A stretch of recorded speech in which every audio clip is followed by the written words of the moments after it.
السلام عليكم ورحمة الله وبركاته. الحمد لله والصلاة والسلام على رسول الله.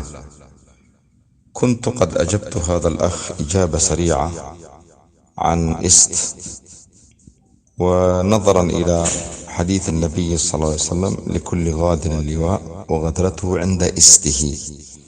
فذكر في الحديث بهمزة قطعية، فأجبته على هذا الأساس، ولكن بعد التحقيق والتحقق وجدنا كما هو محقق في الشافية لابن حاجب، وقد حققها تحقيقا جيدا، حيث قال أن الإست أصله من سته، السته،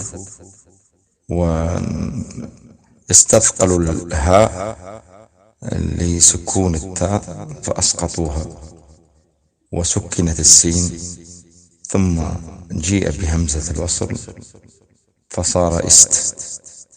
والفعل سته يسته، فهو أسته، وأسته بمعنى صاحب الإست العظيم.